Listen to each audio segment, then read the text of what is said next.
Hello, Bizarre Story fam. If you're tuned in now, you are listening to the Bizarre AF, a place where we talked about the strange, the unusual, the unknown, and all things Bizarre AF. I'm Alesha, your hostess for today's episode. And as always, we ask that you keep an open mind, keep a skeptical ear, but keep on listening to those facts as we take you on our newest journey. Dorothy Eady, Egyptian fangirl or virginal priestess?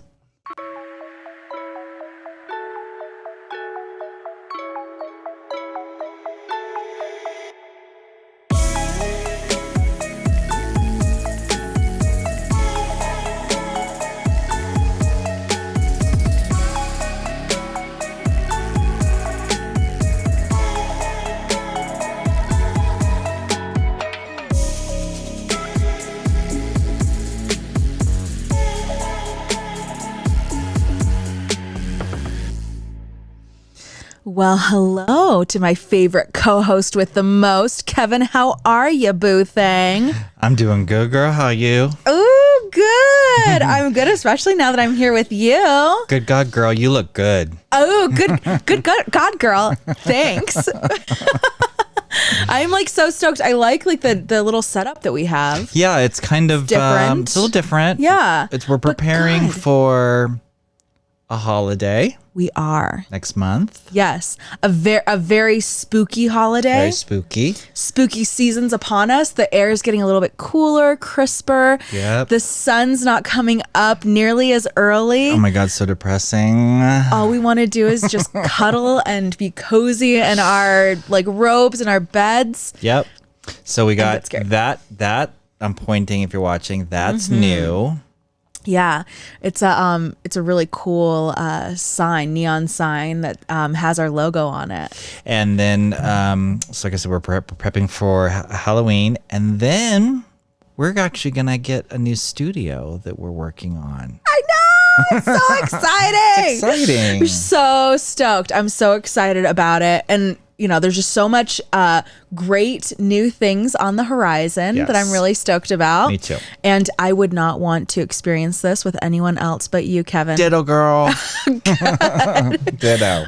I mean, I know that now in our current life, we have this great bond. Yes. And this great time doing this podcast. Yes. But do you believe in past lives? I actually do believe in past lives. You do? I do. Okay. And you know what? I think the only reason I do is because my mom would talk to me about that kind of stuff growing up. Would she talk? Well, you know, my parents were really Yes. really into this kind of junk. Oh my gosh. Yeah, but we talked about past lives before. Okay. Yeah. So do you feel like you've had one? Like, do you feel like you've had anything or? So I can't specifically call something out, but I can tell you that like there's people I've met like you that I just feel like there is, and I know it's easy to say because you whatever, but I just feel like, I don't know, I just feel like people reconnect, that spirits and energies reconnect in some form or fashion. And that there are some people that are just instant. They're just it takes no effort. Oh, totally. Yeah. You know what I It's like mean? an instant connection. You're like, oh, we get it. We both get it. We're on the same page. Yeah. It's not like you have to like pry, like you just feel comfortable around the person. Right. You don't feel like you have to like be anything different. It's Exactly. like they're already meeting you and sharing that same energy that you have. Yeah. Okay. So let's say we both had past lives. Uh-huh. What is a time frame or like an area that you think you might have done? Now, this is just all speculation, right? Sure. But people tend to say that like things that you have an affinity towards kind of point you in the direction of a past life. So it wouldn't really connect to me, like people that knew me wouldn't necessarily know this, but I feel like, and maybe it's just more of a want. Sure. a wish. That's okay. A hope. Yeah. Like I feel like I was some kind of I feel like a warrior-y. Ooh. Like a fighter, like a defender. Like swinging swords and like battle axes. Yeah, like I was a protector. Oh, I love that. Of some sort. I just kind of I could see that. feel like that. You have that protective energy. Do I could see that. Yeah, I think so. Yeah. Especially people I'm close to. I'm very protective of. And you don't really put up with a lot of shit. That is 1,000% true. I love Probably it. sometimes to a fault, honestly. I don't know about that. That is so refreshing. I love it. So you would say that you're more inexplicably drawn to like maybe Norse or like some kind of like the first thing that pops into my mind is watch like 300. 300. Oh, okay. You know like what I'm the saying? Spartans. Like that kind of thing. Okay. That's what my picture comes into my head. Okay. Yeah. I've always loved the 1920s and like Art Nouveau, to a Yes, crazy you have. extent. Yeah, you have. I know that of you. It's so it's so dumb. I like just your love it. clothes. I love clothes. I collect like 1920s. I collect vintage by and large. Yeah. And so do you think like that? I love jazz music. It's my favorite music. Yeah, like classic jazz. Yeah, or like all kinds of jazz. Well, I love the improvisation of jazz. Oh, okay. I love how, and like jazz musicians are just so talented. Yeah. But there's just always, even as a kid, like my parents weren't into jazz. Are you kidding me? Yeah. But I was like, ooh, I'll listen to jazz. Like Louis Armstrong and Count Basie, like orchestra and stuff like that. Like that shit, like really has always touched me, and I've always loved it. And I was born in 1987, so it's like. Right. Yeah, it's not like I was around it, but I don't know. That's what I would say. Gotcha. So we have our time frames. I think so. Now I'm happy that we're talking about this because the woman that we're talking about and the person, Dorothy Eady, fits the bill for things that she was obsessed with. Now, I'll just tell you like a little brief history of Dorothy. She was born in London in 1904, and she was the only child to her father, who was Reuben Ernst Eady. He was a master tailor, and her mother, Carolyn Eady. So she was raised in Woolwich, which is actually a coastal town in England. And by the age of 3, she had an accident. She fell down a flight of stairs in their home. And they actually thought it was so bad. She was 3 years old. They thought she was dead. And what year was this? So she was born 1904. At 3 years old, so 1907. 1907. Okay. Yeah, she fell down a flight of stairs. Okay. They thought that she was dead. Yeah. And she started acting weird after that. She was asking, like when she had fallen, she kept on asking that they bring her home. And her parents are like, dude, we're at home. We're at home right now, And she also, so she had one of those head injuries, and they talk about these head injuries. Like some people they call it foreign accent syndrome. Yes. Have you heard of that? Heard of that. Okay. Yes, where people have these events, and then suddenly they can speak some language that they've never even learned. Yes. Yeah. Which, what the hell? Like you can't just like no. There's something more. My point is there's something more. There's something more. Yeah. Like, and some people can't even speak like a different language. Like some people have these, and it's always traumatic, like head injuries that these things happen. Mm-hmm. So like a fall or maybe a car accident, something where they have like a traumatic like injury to their head, and they wake up, they have a foreign accent. Or they are speaking in Italian or something. Yes. Like there's like an Australian woman, and you can find her online, and she has like a Chinese accent. It almost, I'm not kidding, it almost sounds offensive. Like are you faking it, you mean? Yeah. Like stop talking like that. You're like, bitch, you are offending an entire nation of people. And she's like, how sad for her. She can't change it. She had a traumatic like brain injury, and she woke up with a fake Chinese accent. I have theories, but I'll let you go. Okay. I can't wait to get into this because I totally have theories. Okay, good. Well, so she woke up with this foreign accent, and like she's like, I wish I could change it. People thought I was lying, and they thought that I was just making something out of nothing, but I cannot change my accent. So that's with that woman in Australia. But as far as Dorothy So it Eady, was it English with an accent? Dorothy Eady? No, the one that... Oh, are you talking about the Australian woman? The Australian one. It just sounds like you can all... Like, was it English with an accent? So she was Australian. She was speaking English Okay. with an accent. Yes, with a Chinese accent. Chinese accent. And this is a white ass woman, blonde, like, you know, you would never confuse like an her. Australian trying to speak with a Chinese accent. But she didn't have an Australian accent anymore. Oh, that was gone. Yeah, it was totally oh my God, gone. that's mind blowing. Okay, Yeah. sorry. So the girl fell down the stairs. So she fell down the stairs. Yeah. She had that foreign accent syndrome, Yes, which okay. people oftentimes think, oh, you're just full of shit. Sure. You know? Yeah. But she was 3 years old, so, you know, maybe they gave her more of a pass, right. you know? Mm-hmm. But it did cause some conflict early in her life. She actually, at Sunday school, her Sunday school teacher requested that her parents keep her away from class because she had compared Christianity with heathen Egyptian, ancient Egyptian religion. Yeah. It's in Sunday school. Yeah, in Sunday school. She's like, oh, yeah. Christianity is like Egyptian, is like this ancient Egyptian religion. And her, you know, Sunday school teacher is like, no, they had multiple gods. We are Christians. We have one God. We have Jesus, the Father, the Son, and the Holy Spirit. But it's just one. Don't mistake that. Yeah, right. It's only one. Right. Oh my God. Okay. So she was also expelled from a girls' school after she refused to sing a hymn that called on God to curse the swart Egyptians. And, you know, think about it, around that time, you know, England was still trying to, it was an empire, still trying to invade areas, and like brown people equal bad. Yes. Yeah, they're bad, but she refused to sing this song. So she was kicked out of school. Oh my gosh. And she regularly would visit Roman Catholic Church near her to hear the Catholic Mass because she said that it would remind her of her old religion. And oh, sorry. Go ahead. go ahead. No, go. No, how old was she at this point, do you think? You know what? I would say that it had to have been, you know, maybe she was 13-ish. She wasn't a grown adult yet, but she was still going to a girls' school. So had to have been like primary age, or maybe into secondary education.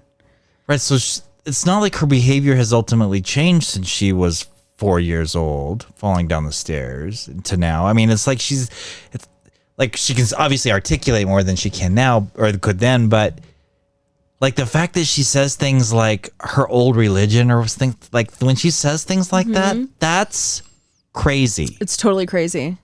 And people, like, it seems like, you know, it says that she had a lot of conflict, like, growing up because she's, after this fall, like, it's almost like she was a different person, which we hear about this a lot with traumatic brain injuries. Like, people will often change. Typically, you know, you have it with football players where they change in a very negative way, right? Because they have repeated concussions and oh, sure. And so the brain's starting to get defective, literally. Yeah. But for her, she had this fall, and it's maybe like kind of jogged her memory or something. I don't know. It seems like she was different afterwards.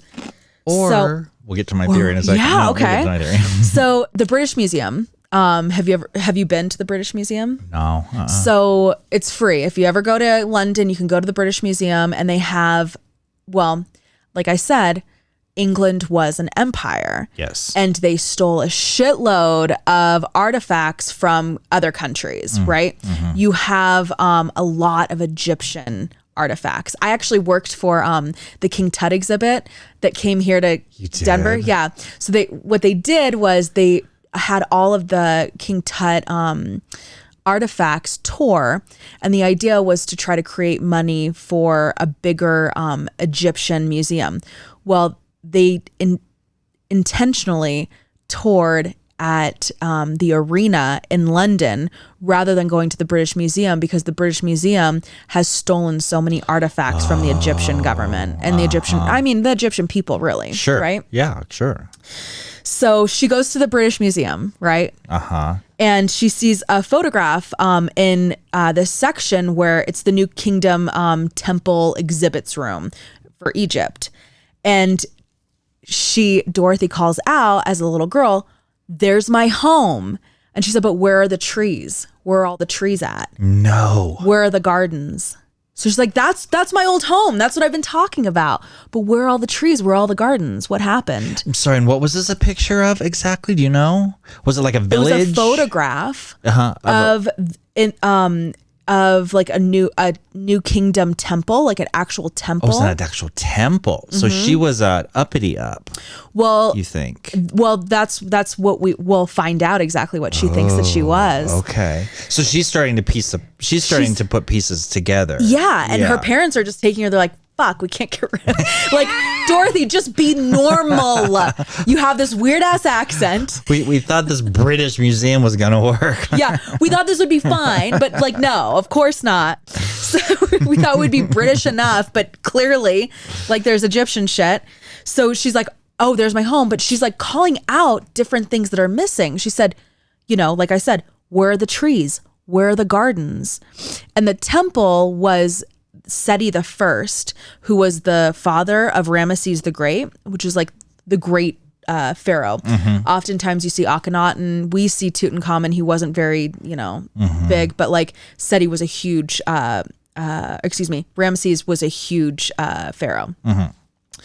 So she ran, she said that she ran about, that she was running about the halls in the British Museum, and she said that she was amongst her people.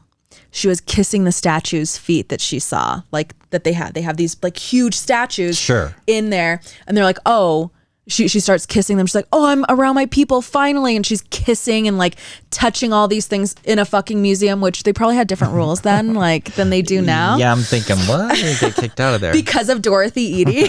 Yeah, right. Thanks, like, yeah, Dor. this bitch, she's like, can't get her hands off of it.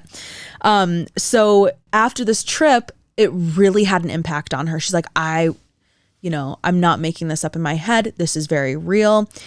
So she took any moment that she could go to the British Museum, she went to the British Museum rooms, and she actually met this guy, E.A. Wallace Budge, who was a hoity-toity dude who was a scholar as well, but he was really into Egyptian shit, and he encouraged her to study hieroglyphics. And around this time was like World War I, right? So she very narrowly escaped a bombing raid during World War I and moved to her grandmother's house in Sussex, away from the museum. But she still continued studying ancient Egypt. And when she was 15, she described a nocturnal visit from the mummy of Pharaoh Seti the First. A nocturnal visit? What does that mean? So that's the thing, is she was sleepwalking. She had nightmares. Her behavior's like starting to change quite a bit. Now, I don't know. Talk to me about it. World War I's going on. She barely escaped like a bombing. Like she almost died. Probably gonna scare the shit out of any kid. Like anyone 15. Like I would be any fucking terrified. Being. Anyone. Yeah. Period. So maybe that's part of it. Maybe that's why she was like having almost like night terrors, right? Well, yeah. How could you? Yeah. But yes. Makes total sense. Total sense. So, she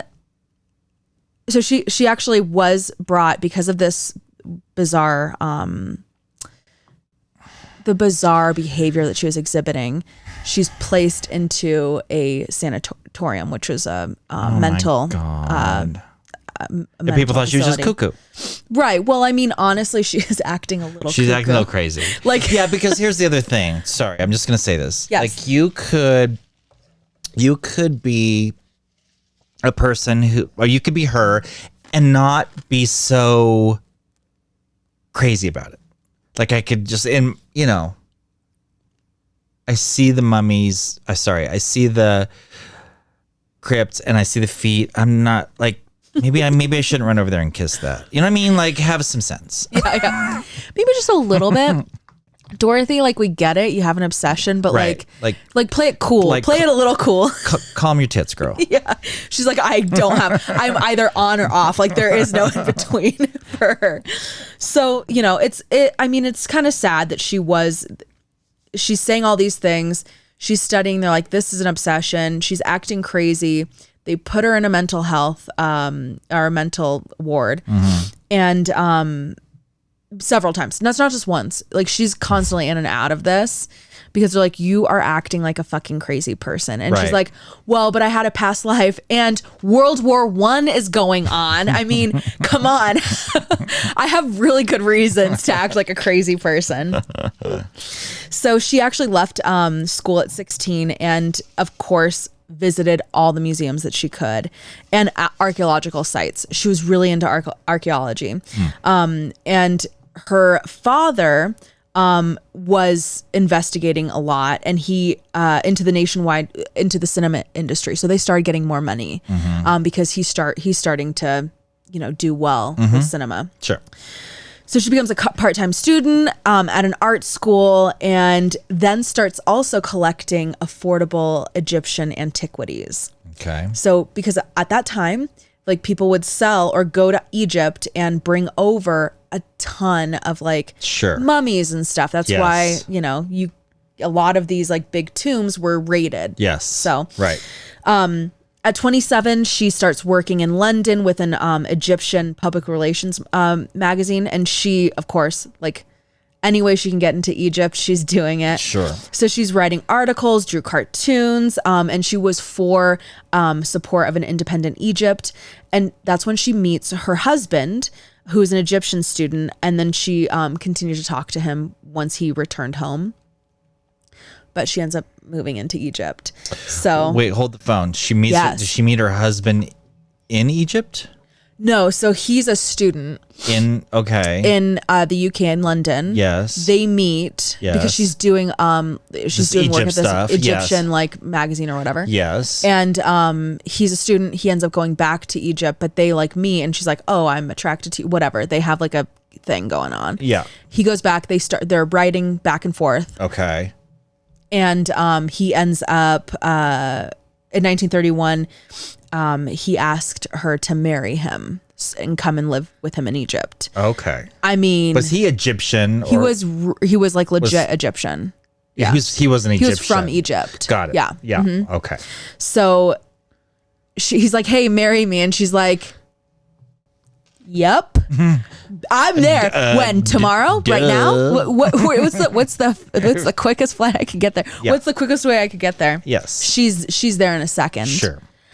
As soon as she arrives to Egypt, she kisses the ground and announced that she had come home to stay. Okay. Talk about a dramatic queen. Okay. Yeah. Yeah. From day one. Yeah. They're like, well, okay. Put her in the cuckoo house. So she and her, she's like, nope, already been there. I have the punch card. Like, exactly. On my 10th visit, I get something for free. Right. So they live in Cairo, and she's getting along with the parents. They nickname her Bulbul, which means nightingale. Their son is named Seti. So she has a son. Okay. And they named him Seti, Sety, not Seti. Okay. Which, remember, we were talking about the Temple of Seti. Yes. She's hardcore, girl. Yeah, she is. Girl hardcore. So it's derived from her popular name, Seti, which is mother of Seti. Okay. So she actually met with this George Risner's secretary. And so she was saying that her ability to charm snakes, and told her that her that spells on such powers were in early Egyptian literature. She's like, oh, okay. He's like, there's something up with you. And she's like, no, duh. Of course, I think I'm an ancient Egyptian. And he's basically saying, like, I think that you are like that you're really tied to this culture. And she ends up going with this guy to the secretary to Saqqara, in the early 1950s, and she brought an offering, which is what you're supposed to do. You're supposed to bring an offering, and then she took off her shoes before she even entered the pyramid, because you can go inside these pyramids. Yeah, okay. So of course she's doing the most, the absolute. People are like, no, this is just like a visit. We're trying to show it to you. She's like, oh no, here's my offering. I'm home. Yeah, this is my place. They're like, okay, white girl. Yeah. That's what this motherfucker Howard Carter said too, and found King Tut's tomb, like whatever. Anyway, yeah. So she continued, like, she's doing all the things. She starts saying, "Oh, I'm seeing apparitions around me." Oh shit. Yeah, I'm having these out of body experiences.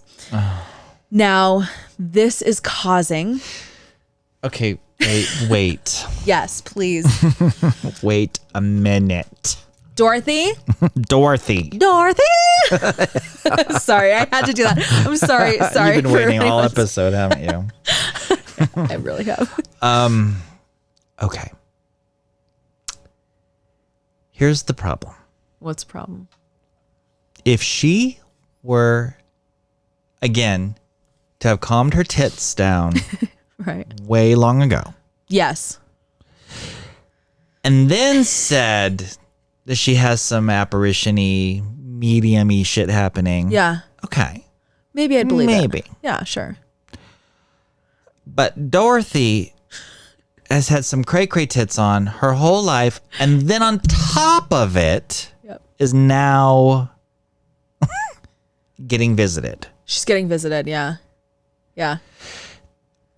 I'm sorry, but I was right. I was there with her until she started acting crazy. And now I understand. People are like, okay, Dorothy, no. Dorothy, though, like, Dorothy's always been true to herself. And True. That is like, of all the things, that is so true. She is true to herself. You have to respect that, right? Like, I'm digging here. I'm really trying to find something, because it's like listening to a white woman talk about how she's Egyptian is like really feels very wrong. We call that something very different today, right? We do. Yeah. Yeah. So this like behavior is really causing some problems with her Egyptian family. Okay. Their upper middle class family, and that she had married into. They're like, you're embarrassing us. What the hell? Yeah.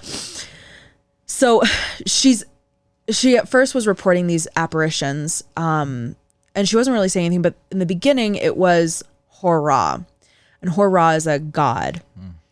And she said that Hor-Ra was slowly dictating to her over a year's time. This is when it's happening. The story of her previous life. Okay. So she actually wrote this down because Dorothy's going to do the absolute most. She doesn't write it down in English, girl. No, she writes it down in hieroglyphics. No. Yes. Oh my God. Yeah. Oh, because she knows this by now. She knows it. Yeah, like I mean, she has an obsession. Yeah. Right, Kevin. Right. So the story is about this young woman in ancient Egypt, who had reincarnated to be her, and her name is Benteshrite, which means the harp of joy. And in the text, it's the woman, the girl that she was in ancient Egypt, was her mother was a vegetable seller, and her father was a soldier during the reign of Seti the First. Right. Okay. So she's like kept on talking about Seti. Yeah.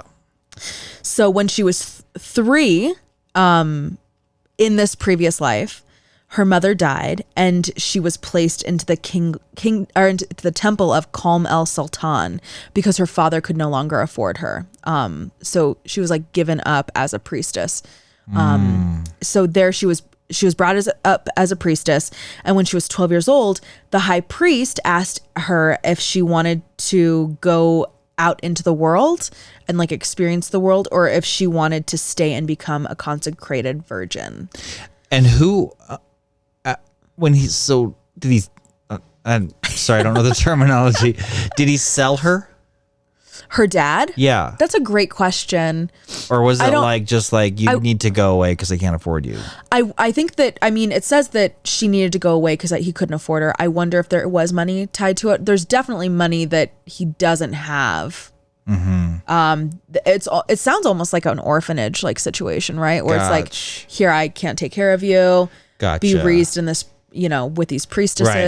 And so then they're saying to her, like, now you can go do your thing. Now you can go experience the world. Yeah. Or you're a woman now. You're 12 years old. Yeah. Make this decision. You're right. Make the decision of your life now. Go ahead. What do you want, girl? Or what kind of virgin? A consecrated virgin. Yeah. And what does that entail? It's a great question. I don't really know right now. Interesting. Well, okay. It's a sacred virgin. But the 12-year-old should know. I lied. Okay. So I lied. I do. So a consecrated virgin is kind of like, well, nuns, how they take like a vow of celibacy. Sure. And it's because like the idea is you're so devoted to God that like God is your everything. You're married to God. Okay. Yeah. Okay. I'm with you. No. Yeah. Okay.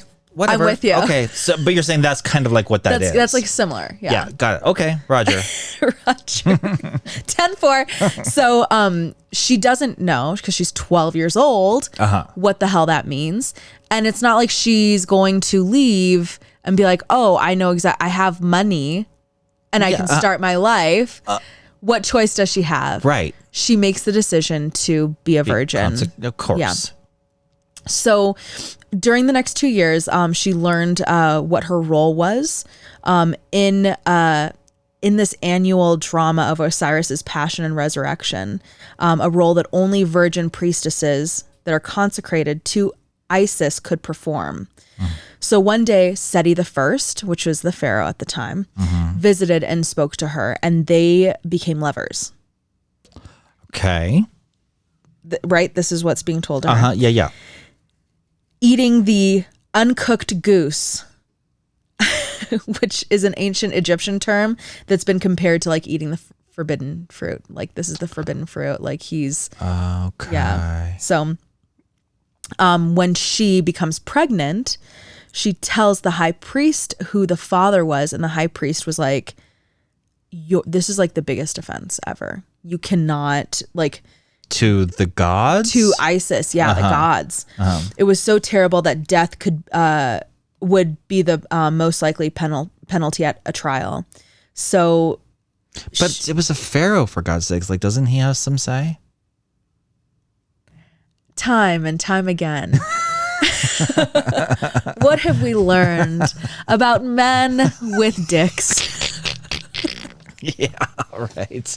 They care right in the moment. Right up until they care right up until the moment that they get what they want. That it matters. You know what I mean? Yes, exactly. And then it doesn't matter. And then it's like, matters. What? Wait, who are you? Yeah, who are you?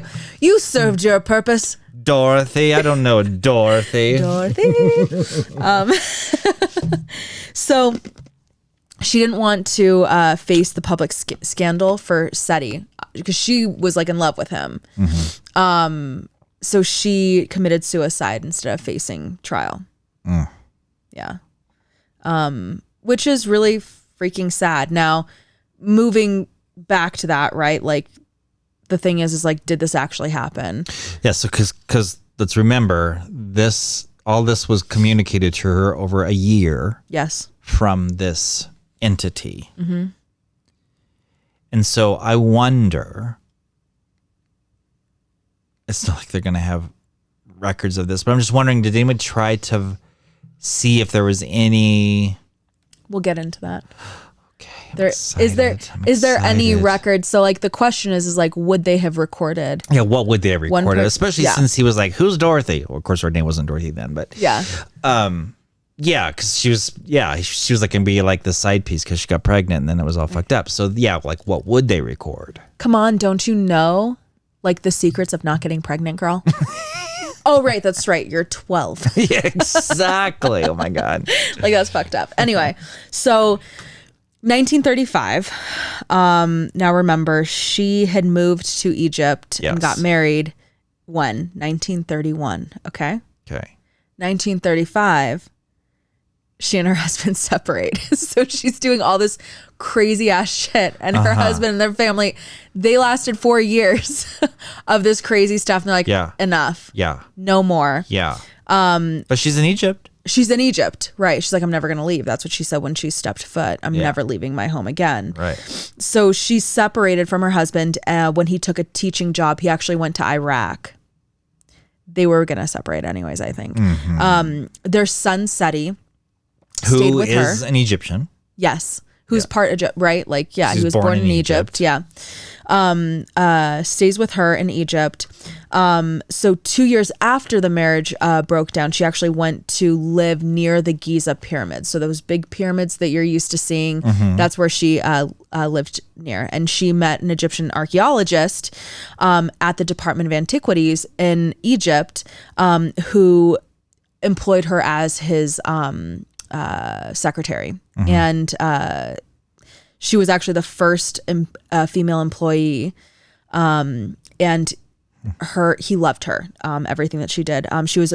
People had said, looking back at this, that she was a great help to Egyptian scholars, especially Hassan.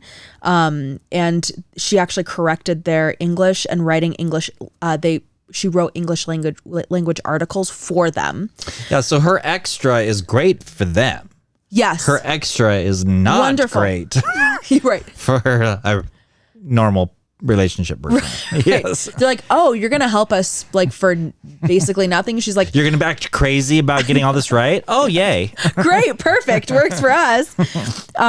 So they said that she was really first rate and a prolific and talented writer who, even under her own name, she produced articles, essays, monographs, and books of a great range, wit, and substance in Egypt. So she, of course, is obsessed.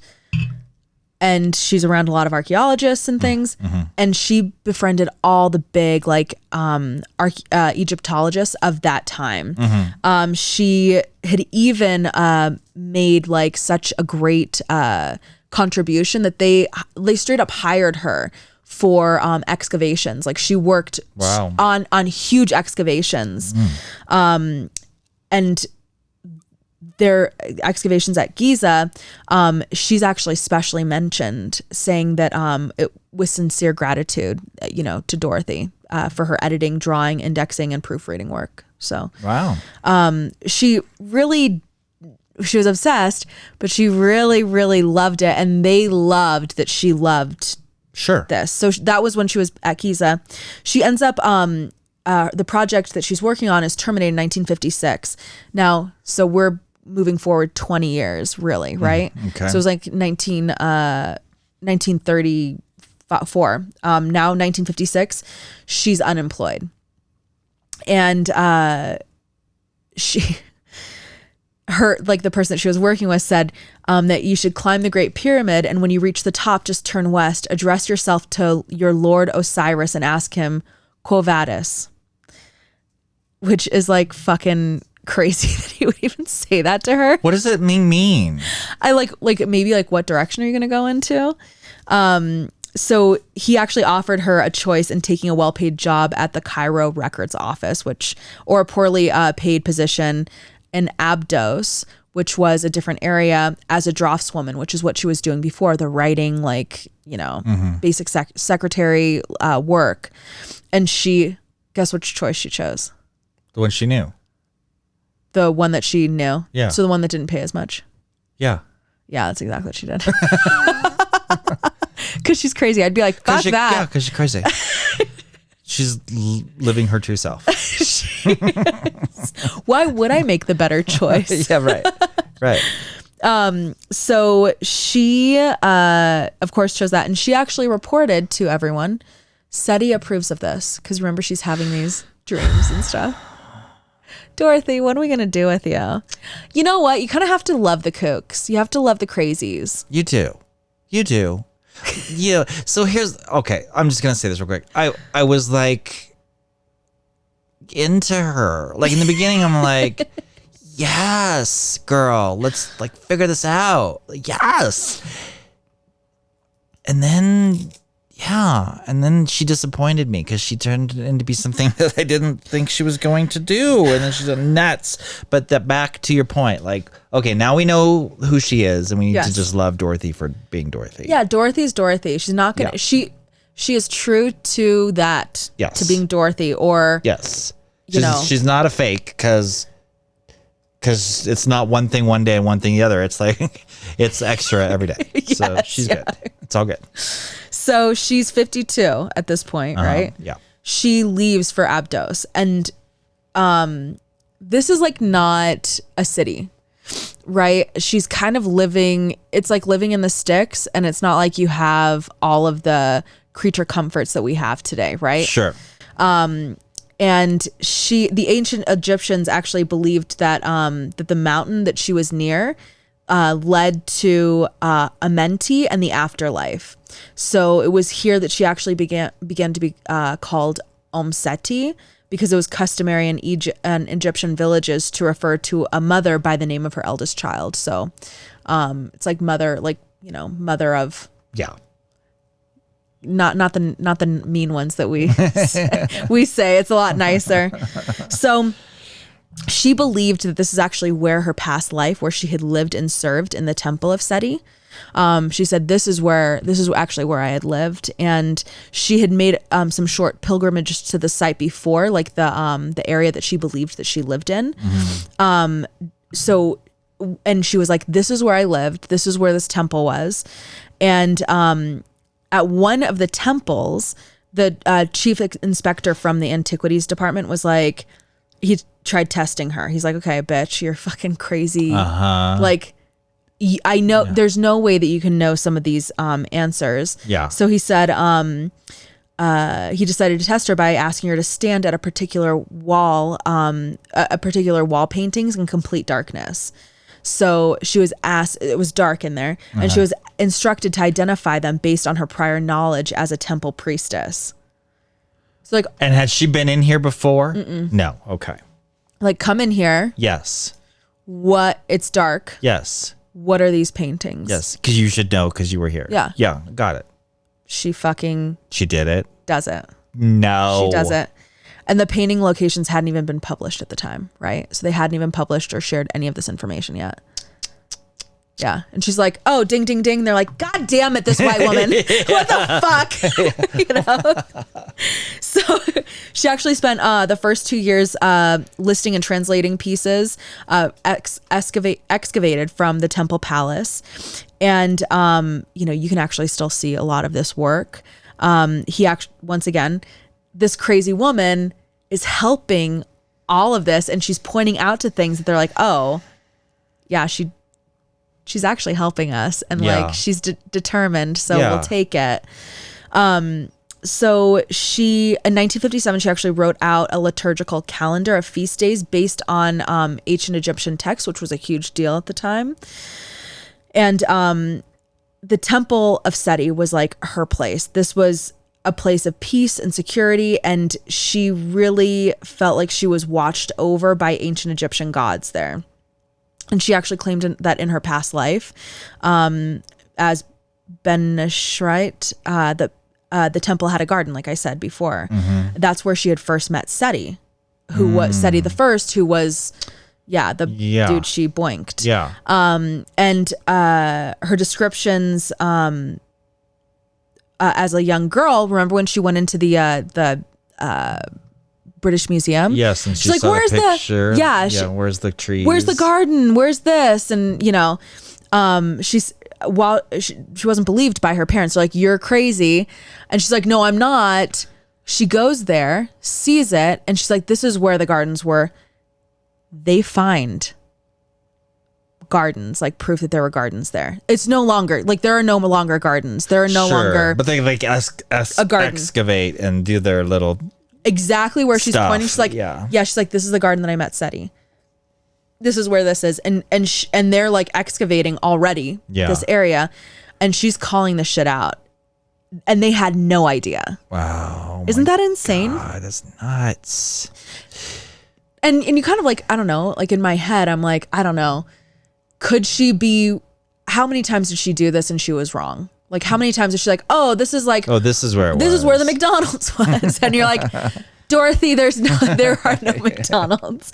But like, you know, she could have been right. Anyway, she was so extra. She would go to the temple to recite prayers for the day, right? On birthdays of Osiris and Isis, she would observe like the ancient food. They would abstain from specific foods. You know, like Lent, you don't have like, you know, things like that. She would bring offerings of beer, wine, bread, and tea biscuits to the chapel of Osiris. The lament of Isis and Osiris, which she learned as a little girl, she would recite. And she turned one of the temple rooms into a personal office where she carried out her work, and she befriended a cobra that she fed on a regular basis, which the guards who were in the area were freaked out by. Of course. They're like, this fucking crazy. Because they're normal. Yeah.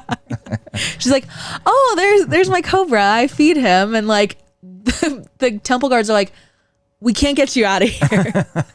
You have like this guard cobra. Like she's literally crazy. Oh my God. But she was so obsessed with that temple, and she was like, it's like entering a time machine where for her, the past becomes present. It made everything real, and she felt at peace there. And she said that she had like the modern mind that she grew up with. She really has difficulty understanding the magic that she believes exists in the world, right? But there is like where she can find that magic again. Well, you know, good for her. You know, seriously, like good for her. If she's happy there, and that gives her happy place, then I mean, so what? Okay, great. Just don't be crazy around with other people. I think, like, she was just like she's one of those people who are just kind of crazy, but like the crazy, you know, when you talk to someone who's a little off, which I always love. Are you kidding me? And I'm not, like, I honestly they're interesting. So interesting. Yeah. And like you'll hear some, you know, words of wisdom, and you're like, dude, you're totally straight on. Like, there's some things you're very left of or right of center, but like you get some things really right. And I think that was with her. Like, she was really seen as a community member within Egypt. Yeah. They would come to her asking for cures of like impotence and stuff, and she would carry out rituals based on ancient Egyptian texts on these folks. And like, I don't know how I feel about that, but like, does it give people peace of mind? Right. Does it help them? Like, maybe, I don't know, but she... Yeah, I too. I have mixed feelings about that. Yeah. I mean, so she's done a lot. She did a lot for Egyptian, like just translation and helping get the word out. Yeah. And she was obsessed. But we go back to that place of, Dorothy, you are a lot. So back, you know, when you started this, I was thinking, here's what I was thinking. Yes. I was thinking that when people have these accidents and then they can do these things. Have you ever seen that TV, like it's those movies, and I can't remember, I've seen this a couple of times in movies where I think it's actually that Will Smith Men in Black too, but like, or no, it was a different one. Anyway, so that people die and then they go, we have to erase your memory so that when you go back, then you don't know anything, right? Yeah. I'm not saying that's what happens, but I'm just saying like if we believe in that we are all energy in some form or fashion, and that energy just transfers into other energy and never really, you know, dies, that isn't it theoretically possible then that souls, humans, energies, like when she was an Egyptian and then she had her accident and then that energy kind of like recalled what it didn't normally know. Oh yeah. Like this is just one theory of Sure. like past lives. Yeah. And so that would kind of explain like how people speak or know or learn or remember or something. So it's kind of like their past life kind of slipping back through. Right. Yeah. And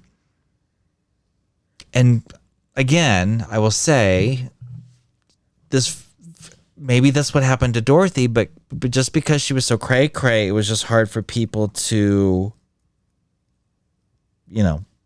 think that, or you know what I mean? Sure. So like help her think she's like somewhat reasonable. And I'm sure they wouldn't back then anyway. It's not something they talk about. But well, look, like there are people, the world is filled with a cornucopia of folks, right? Sure. Some of us are just more than others. Yes. Some of us are less. Some of us are just, we're all Yes. just right. But like, there are some people who are just extreme no matter what. Sure. And it's like, maybe she had just one of those extreme personalities no matter what. Yes. And like this just triggered, like she had this and she would have been extreme no matter what. She would have found something that she obsessed over. But this fall at 3 years old really like changed the rest of her life, right? Yes. So emphasized it. yeah. Have you seen those, like, kind of what you were talking about before? You know those crazy people that talk about, and you said they have like a moment of brilliance? Yes. Well, maybe it's just they're always brilliant, and that it's so scrambled or communicated in such a way we just can't understand it. I think we have And then maybe filters, every right? once in a while they say something in a way Triggers. that we understand or that they can communicate effectively. Mm-hmm. But maybe they're smarter than us. Maybe they know more things than we do, and we just don't know. They don't know how to articulate it, and we don't know how to understand it. I think that's a great thought. I think that there's brilliance in everyone. And I would say that you and I are both humanists, and like we want to see the best in people. And we also know that this world is a little fucking kooky. Mm-hmm. And why would the people who are kooky and bizarre not have a little bit more insight than we do? Like we put filters on what we see in this world, and there That's is right. so much to it. Yep. I'm with you. Yeah. I think that someone like her, it just depends on where you're at. Some people embrace that kind of kookiness, and she did do a lot of great things. Like, the woman was like forced into retirement in Egypt. They're like, you should retire. She's like, well, but actually, and they're like, okay, fine, like 5 more years, girl. They're like, then they finally were like, okay, you actually really do need to retire. And she still was helping out, right? She was still helping and like, showing tourists like, a good time and like Sure. doing needlework. And, she loved it. She loved being in Egypt. And here's the thing that I love about people who are a little kooky. Is like love finding people's passions, like watching people like passionate about something and just watch them geek out about it. Yeah. Like imagine seeing Dorothy and she's like, oh, like reciting this fucking thing. And you're like, what? But she's like so into it. And it's like, it's really infectious. That energy is very infectious. It is. And we need, like, honestly, we need people who are not afraid of being themselves. And I'm going to take from our girl Dorothy to not be afraid of who you are and not be afraid of being a little extra, because there's nothing wrong with that. Right. And you could do some really cool things if you're a little extra. And by the way, you're not hurting anybody. No. Right? Being a little extra. You're not. You're just not. extra. You're just extra. Yeah. From 2 like extra people. Exactly. Who we kind of were checked tonight. We were totally checked tonight. We were so checked tonight. That was awesome. It was a great moment. Reminded how we are a little extra, and we're like, yeah. Roger right, that. right, yeah. 10-4. But that's our story of our virginal priestess. Yeah. Fascinating. Yeah, I will say it again. Like, I think there's many things that could have happened to her, i.e.